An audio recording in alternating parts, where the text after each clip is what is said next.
Pare, anong sabi mo? Tamad akong tao dahil tambay lang at walang trabaho. Wow pare, kung makapagsalita ka, wagas. Pare, real talk para sa'yo.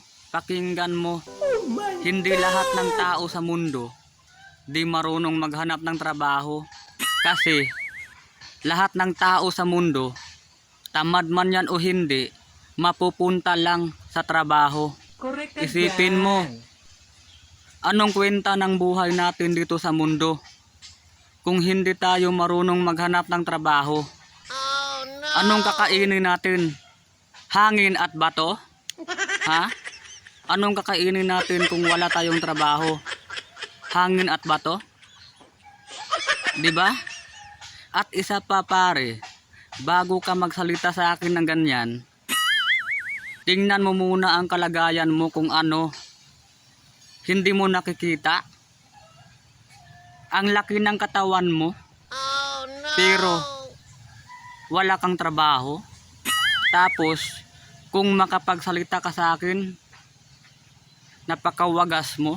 Oh my God! Natamad ako at walang trabaho, pero ang nagsasalita rin mismo, wala ring trabaho. Narinig mo yan pare? Kaya ito lang ang sabihin ko sa'yo pare. Bago ka magsalita sa akin ng ganyan, dapat tingnan mo muna ang sarili mo. Correct ka dyan. Huwag mong bantayan ang buhay ko. Ang bantayan mo, yung buhay mo. 'Di ba?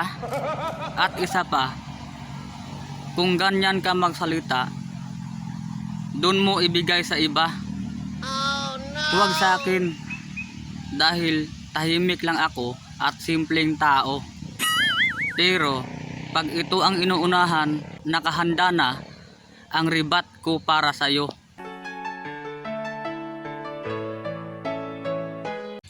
Shout out ni Ralph Sirion ug ni Roy Cartagena. Shout out ra ko ninyong duha dol.